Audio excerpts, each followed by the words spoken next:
So y'all know I've been doing shadow work. And as I'm doing it, I've been going back and rewatching movies that I feel like talk about higher consciousness just to see if I have a different perspective on it. I just recently watched Inside Out. It's one of my favorite animated movies. I feel like it's supremely slept on.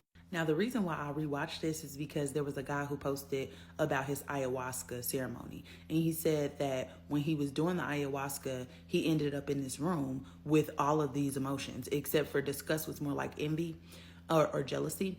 And basically, Spirit was showing him that, yes, all of these emotions are going to be sitting at the table, but you need to be at the head of the table. You need to be the one that's in control.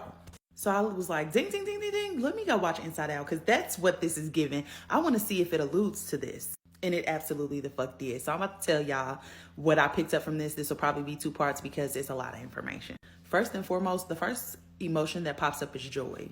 Now, one thing I want to point out about joy is that she looks different than every other emotion. If you look at her separately, she has an aura around her and she's the only emotion that looks like a spirit. I think that they did this creatively to depict that when you are in your happiness, you're in your joy, when you're dropped down into your heart space, you are more aligned with your higher self. So I think joy throughout the movie is kind of associated, or who Riley the kid associates with herself. If you haven't seen this movie, let me just give you a quick rundown. This movie is about a little girl who is basically going through a major life event. During this major life event, we are viewing it from the perspective of these emotions that are inside of her head, basically influencing and controlling what she's doing throughout the day. So it starts off with Riley, who is the kid, opening her eyes, and the first emotion that pops up is joy. And then shortly after, sadness comes and then joins disgust, anger, and fear. Immediately, joy and sadness are at odds. They're constantly picking at each other, and sadness is the only emotion that joy cannot control. But I realized that sadness didn't get out of control until a major life event happened. So if you don't know what a major life event is, it's basically any death in the family, any moving, any birth. So once this major life event happens, stress is introduced into this situation because Riley's kind of confused. They literally she had her whole entire life, her friends, her hockey, like she had a community, and she was ripped from that community and taken across the country where she had to make new friends, where she had to basically, restart over. And it was because her dad got a new job. So naturally, she started feeling conflicted and she started taking on a lot of stress. So the first scene that I want to point out is when she's laying in a sleeping bag and she's in a new place. Literally every emotion is going crazy except for joy. It's getting so bad that joy kind of gets defeated and starts to walk away. As she's walking away, Riley gets clarity from her mom. Go to part 2. So in this scene when Riley is laying on the floor in a sleeping bag, all of the emotions are kind of going crazy, which is, again, it's a high stress situation. She does not know how to feel is what this is indicating. So joy kind of gets defeated and she's trying to get everybody under control, but it's kind of overwhelming for her. So she starts to walk away. As she's walking away, Riley's mom comes into the room and she's like, thank you so much for being our sweet girl, whatever. This gives Riley clarity and everybody kind of moves out the way and let Joy step back up to the control desk. I think that this is important, and this really shows that Joy's aura is blue, and a blue aura stands for clarity, and it stands for knowing yourself and being confident that you know yourself. So all she needed was a little reassurance. So next, Riley goes to school, and when she goes to school, she's asked by the teacher to basically share something about herself. And when she starts sharing about herself, she brings up a core memory. Now, a core memory in this movie actually creates a personality trait. It is some type of experience that you had that was so grand that you wanted more of that. So it became part of your personality. Basically, it's just the writer saying that your experiences shape your personality. At this point in the movie, sadness starts touching these core memories, and Riley starts crying in class. Because now she's looking back at that memory and she has a different perspective. And that perspective is, I miss my friends from back home. I'm trying to tell this class about it, but none of my friends are here. Like, I'm in this new place. She starts crying and then she starts feeling really, really embarrassed. Like everybody's looking at her and she's kind of humiliated herself. So when she gets home, she's trying to talk to her parents about it. Her dad's not listening and she starts to get angry. Now, once she moves into anger, everything starts to fall apart. The first person that she's angry with is her dad. And the moment that she becomes angry with her dad, the personality trait that she developed from him completely collapses. This is telling us that anger is the most destructive emotion. Then she calls her friends back home, and her friend is telling her, oh, we got a new hockey player. She feels like she's being replaced. And then she gets mad at her friend. And now she basically hangs up on her friend, and then Friendship Island falls. Friendship Island represents her relationship with her best friend.